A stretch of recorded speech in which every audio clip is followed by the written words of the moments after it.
the agency box. So I'm so pleased to have you. So good.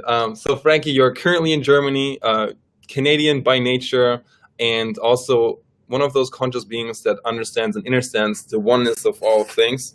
And you help people make big money shifts in short periods of time, which is pretty cool, pretty neat. So super grateful for you to be here, brother. Tell us a little bit about yourself and all the great things that you're up to. Well, firstly, can I just say, Miro, that this is the coolest thing ever to hang out with my brother, making a cool show for everybody else watching this. And yeah, I mean, we've talked obviously a lot about this stuff off air.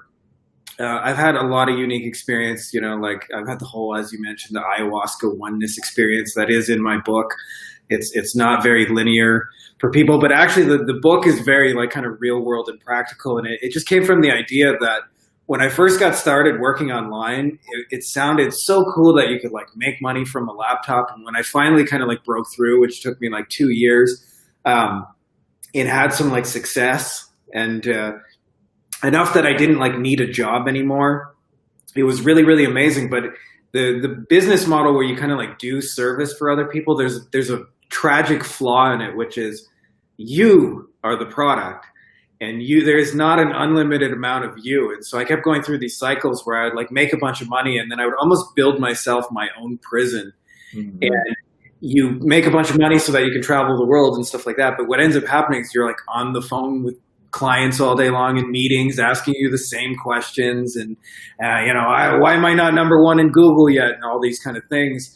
And I would go through these cycles where I get like, do really, really well. And then I would almost like want to burn it to the ground and like, I'm never doing this ever again. And then I would be broke and I would be free again. And then I would like, okay, now I need some money. And I would go through this endlessly. And it never really occurred to me that there was like a way to like kind of de-link that whole structure and do it in a really interesting way. And it took some like, you know, quite literally some mystical experiences when you kind of have like an eternity to think about your life. You get to ask yourself a little bit better questions than when you're in the middle of the rat race. And so I did write a lot about it in the book. So there's the last shameless plug for that. Love that. Dude, but, I never thought it was like kind of like solving that whole like prison and creating something where you can actually like, you know, go around the world and have fun and hang with your friends and make money and actually be happy. That's so cool. And that's, I think, what you're a great example of, because every time we talk, you're just like having quality time with your kids, and you're in Germany and just like, you know, just living your best life. And you seem to always have time to catch up with a friend, you know, which I know a lot of entrepreneurs and people watching, business owners, have not. You know, they're just kind of like, you know, it's work time and that's it. And I can relate to that, you know, even in my corporate career, that's gotten me kind of burned out. And so sometimes the answer is not just doing more work and working harder. But what's really unique, what you just said, is kind of like accessing like eternity, right? So accessing a space where you have time to think and getting clear and everything. So can you elaborate a little bit about that? Yeah, I mean, there's a lot of things that are levels to it. And I'll share a couple of the shortcuts that really have helped me. And obviously some of the clients I've had really big transformation with. I think the biggest thing, and we talked about this off air, but I could never really make sense of this to myself, like until I really had like I said, an eternity to think about it. I really did love helping people and making a difference in a business that really deserved it. But there were a lot of things I didn't like, especially like the phone calls and the meetings that were kind of like pointless. And I realized that like some clients just were so many headaches and so not worth it. It dragged your energy down. And not just that, but they created conflict for like being able to sell the next one, right? Like if you sign up a client and then 6 months later they're pissed off at you, like you'll have a really hard time the next time a new client shows up with a credit card, because you'll feel that conflict and be like, are they just going to hate me in 6 months? And this happens a lot, especially in the agency model, because you're like the first one to be blamed when somebody's business isn't working. And the biggest thing that I learned that like really helps people is just getting really clear on who your ideal who is.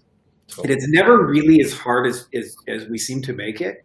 Is like being really purposeful and clear about your who. And the biggest like tip off is just to look at the people that you both loved, even if they're just friends, like hanging out with the people you already vibe with, and then looking at the people that you just fucking hate, for lack of a better term, And what happens is when you like get really clear about that, you can intentionally like build your business around the people you love. And then the work stops becoming work because you're just like, I'm hanging with my friends. And that alone will free up so much time and energy because you, instead of like dreading when you wake up in the morning, you're like, I'm just going to hang with my friends, share some cool ideas and be myself. And so we actually, you know, have joked about this before, but I was at a crossroads where I couldn't really tell which clients I could be myself with and which ones weren't. And I created something called my "What Up Motherfucker" test. I would call the client on the phone and I would say, "What up, motherfucker?" Obviously, I don't recommend everybody do this, but this is just real authentic me, how I would greet an old friend. And if a client was like, well, I would never speak to my clients like that, and they were just kind of like uptight, that's totally cool, right? But I realized like we're not going to vibe if like a swear word offends you. It's only a matter of time before I let one of those loose, right? But if they thought it was the funniest thing in the world and they went right back like, what's up? Like, all right, we're meant to work together. And I figured out in 3 words how to like screen for the right types of people.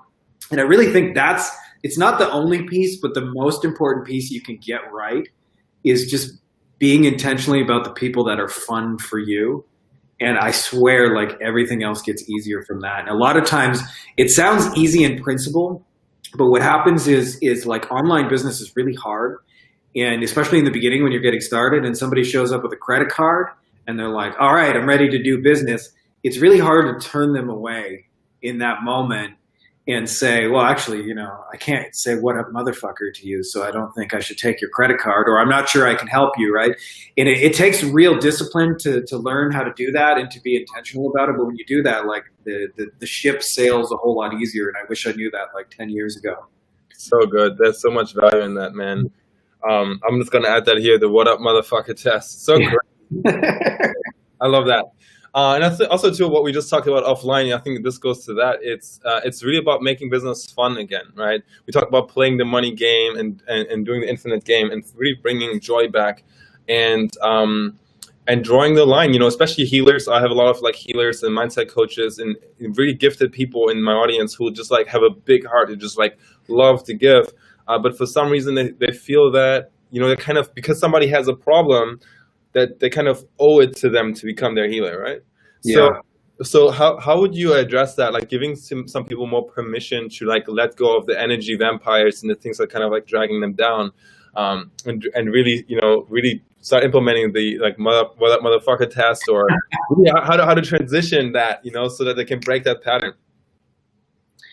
You know, I definitely deeply empathize with this because I've known a lot of healers, and obviously being one myself, where part of what like really holds people back, like when you get down to it, is the healing and the love and the energy you bring feels so sacred to you that in an ideal world you would just want to give it away for free. You're like, the money seems like kind of like you almost wish it wasn't part of the equation and you didn't have to play it at all.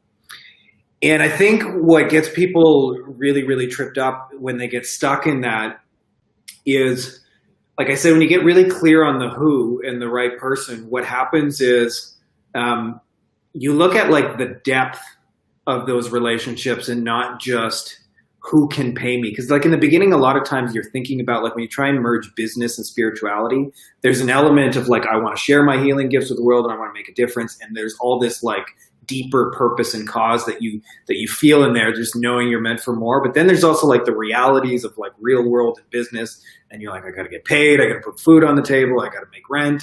If I don't make a sale by March 31st, the eviction notice will be there. Like, you know, like those are like really real realities. And what happens is when you really focus on that, like right who, the second piece comes in, which is I call the right situation. Mm-hmm. Because chances are if you're a healer, you can probably help like a really broad spectrum of people. And I actually experienced this firsthand. So like, just to give you guys a little bit of my background, like I had like some really deep shamanic experiences. I kind of hid them, to be honest. Like I never mentioned them in business. And this is like the first time like I really put myself out there in like this way. And in the last year, I started growing like a whole spiritual retreats business. And I wasn't planning on the world locking down and going crazy in the middle of that. But I found from doing it that I was getting like a lot of people that were like beginners in business, meaning like they had never even like put an offer or a piece of content or had no idea where they would even start or how people would pay them. And I love those people and they're amazing. But then I would also get people that are like sophisticated, like one of my current clients, for example, he has, I don't know, like 26 virtual assistants, which is like around where my agency was. And we started talking and I like had 1,000 ways to help him before we were 5 minutes into the conversation because I'd been in his shoes for a decade.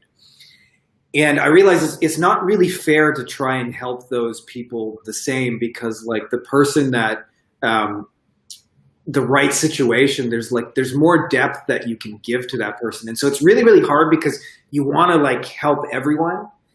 But what you're best served is actually focusing on the one person you can make like a giant depth of difference. And almost always what I find is the right situation is somebody who's you 5 or 10 years ago.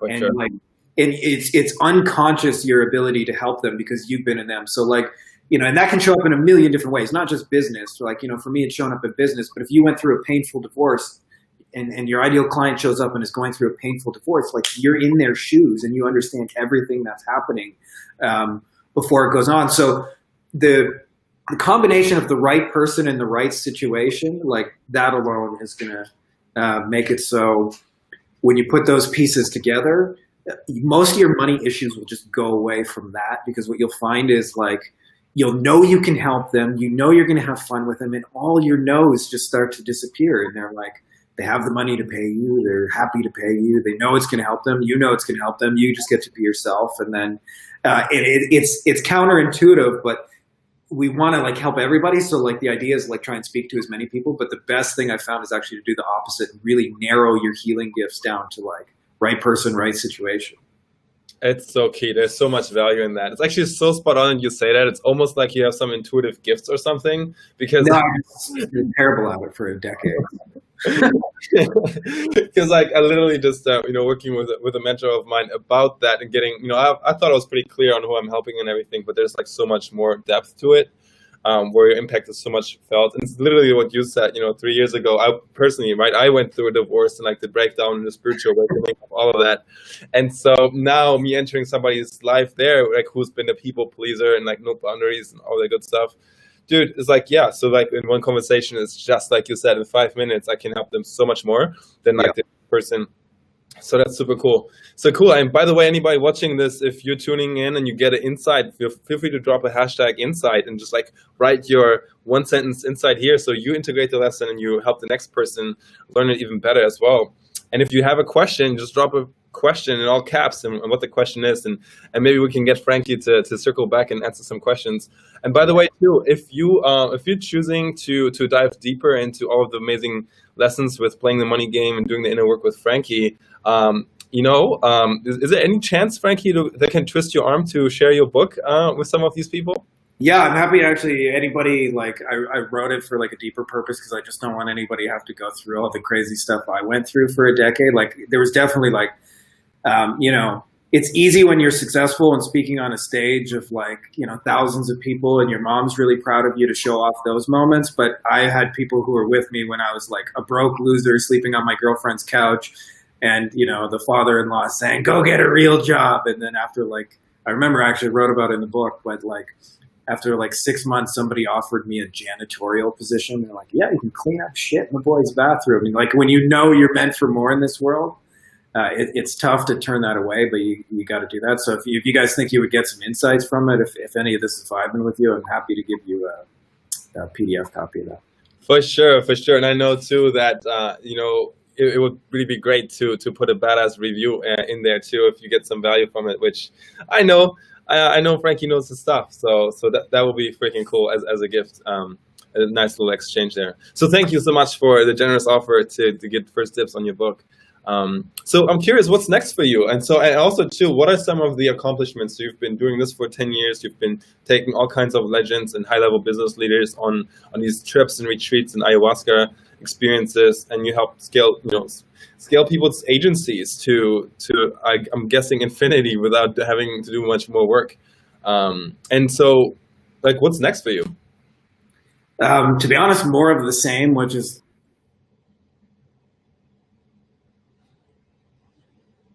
Oh, you just froze there for a second.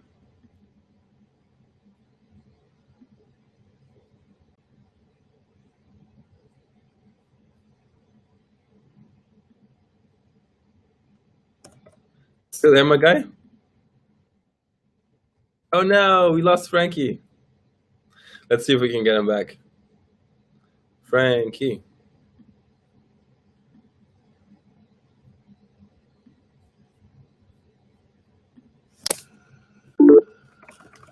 I think there he is. All right, we're back. Yeah, so what's next for me? You know, it's really interesting because I don't know. I've lived a life where for like 3 years, people see me just doing cool things, and obviously, like I'm a real human being, and my life isn't as cool as my social media, but it is pretty fucking cool. Like, to be quite honest with you, like I've seen a lot of places, done a lot of things, and I've always had people like, how do you make money? Like, what are you doing there that like you guys can just go to countries and hang out all day and like you sleep in every day? I'm like, well, before kids anyway. And you know, so much of it is like you mentioned, like internal state. I think it's about like 80% your internal state and 20% the strategy behind it. And I think you need to have both. Like, you know, even though like the 20% may sound small, if you don't nail that 20%, because I do know some like people who like practice law of attraction and they sit under a tree and they meditate, imagining a Ferrari, but then, you know, somebody drops a key for a Ferrari and they won't walk over and pick it up. Like there's definitely like action required within that journey, not just, not anybody I've seen with sustained success who achieves it by the sitting on your ass method. What I found works best in that is like really to train yourself every day, just to have faith that whatever you're intending is like already here and already happened. And for me, this is easier because I had like a real, like, I've had many of them, like peak oneness experiences, and you realize like everything that you could ever imagine has already happened, and you're just navigating, you know, choice moving through that reality. And so I've literally experienced it. So for me, like the faith is easier because I've seen those kind of things. But even if you haven't experienced those things, like just having faith that some higher power can help guide you there is really, really key. And I think faith, the way most people practice it, is not real faith. Like, I really like the way Florence Scovel Shinn described it, who was like one of the early 1900s first law of attraction teachers. She calls it active faith, which means like if you're trying to attract a new employee and you really believe a new employee is coming, start setting up his desk, start setting up his payroll, start getting ready for the guy who's coming. Like, you're training your subconscious. You don't just sit there all day meditating, even though that is, and visualizing, even though that is part of it, but you like actually go out in the real world and you make decisions towards that thing. Yes. And practicing just like relentless faith is like astronomically useful in this journey. And when you can do that, like so much of the external reality will just start to align with you. And then I did talk about the strategy in the book. It's something a mentor taught me called the 30-year wealth shortcut. And the example he uses, which I think is really brilliant, is rich people don't get rich by working for money. They get rich by working for assets. Mm-hmm. And assets produce money. And that sounds like a small distinction, but it's really, really not. And a perfect example of that is like a hedge fund manager. Because your average hedge fund manager is like 35 years old, and they control often like billions of dollars that have been given to them. And the average person investing in a hedge fund is 65 years old. So they've spent sometimes 30 years amassing $10 million, and then they give it the control of that asset over to the hedge fund manager. And the hedge fund manager, rain or shine, whether he makes trades, gets usually 2% of the whole portfolio, and he's managed to control an asset. And in the business sense, this is really amazing, because what I've learned from doing this is most people in business are obsessed with the idea of new. Like if you go online and look at online marketers, you'll see webinars and the 1, 2, 3 sales method and how to attract your ideal client. And all those things are good. And I'm not saying you shouldn't do those. But the biggest mistake people make is they sell somebody something once and then they go and look for a second person instead of saying, like, what other needs do you have? What else can I do for you, right? And that is the biggest untapped opportunity. To give you an example of how this works in practice, I just did a deal with an entrepreneurial friend of mine who owns a roofing company. I would almost never, ever work with a roofer, but this guy, just really cool friend of mine in Los Angeles, he bought a roofing company. A month later, COVID happens. He's in danger of having to shut it down like a month after buying it. And I said, do you have a customer list? And he says, yeah. He sends me a picture and there's 20 boxes in a back room of every customer they've ever had. And I said, well, can you put that into an email list? And he said, yeah. And immediately I started marketing to those people before I'm going to go chase anybody new. Hey, do you know anybody? Make them special offers and things like that, and thank them for their business, saying, hey, I know I haven't talked to you in a while, but thank you so much for your business. This is your roofer, going to give you a special deal kind of thing. And we were able to generate like instantaneous business. And it's not because I'm like some super genius, super god. It's because those people already have a relationship together. They trust each other. They know he does good work. They know he's reliable. They know he's going to show up on time. They know he's not going to smell funny. They know he's not going to trick them on the contract. Like they've already had that experience together. So there's far, far, far less convincing and persuading needed.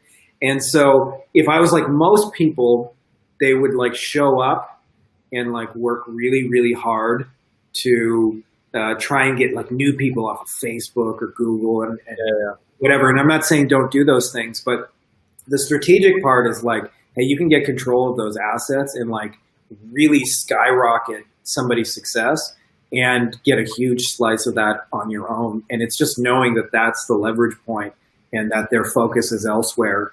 And when you do that, like you can do this whole thing a lot faster.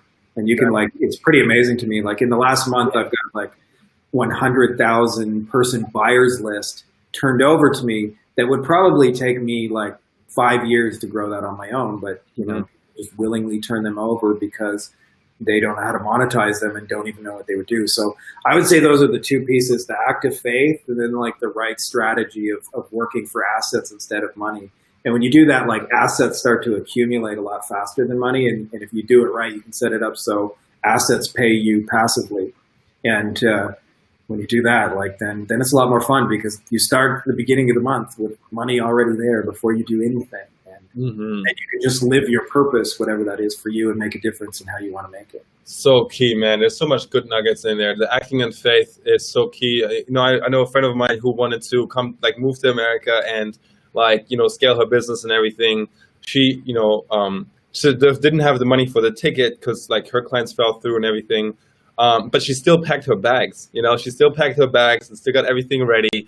And then the day of the flight that she was supposed to catch, I called her and said, we found the money, for you to come. So like, let's go. And so because she packed those bags and acted on faith, she was able to make it to America and like live her dream life. And so that's such a powerful concept. Let's get prepared. And the other thing, just to reintegrate that lesson, is the people that you already that's one of the biggest limiting beliefs I had too. That for my high level offers, the 10K, the 16K, and the 20K level offers, that I would have to go out there like far away from where I'm at now to like go find those people, as opposed to looking at my current network, the people that I already know right now that I already have potentially bought from me. Yeah. And just something practical for people who are using like the schedule ones or the Calendly, given that the email list is a great asset. If you don't think you have an email list, you already have an email list. Even PayPal can tell you the emails of people who've bought from you, right? And of course, you get asked for permission, but like you already have access and an asset there. So like a lot of times I think with entrepreneurs, they don't really fully realize the resources that they already have, right under their nose that they're missing every single day, that would allow them, with the right sort of guidance to just not make more money, but also like have more freedom, have more impact, serve people deeper without having to do much more work. Yeah. And such key, man. Such great insights. Frankie, wow, what value bombs you're bringing in. It's definitely resonating deeply with me, so I know it's helpful for someone here. I don't want to take too much of your time, But I would say anybody watching this, if you have a question, pop it in the comments here. We'll circle back and make sure your questions get answered. And if people want to get a hold of your book, Frankie, what would be a good next step for them?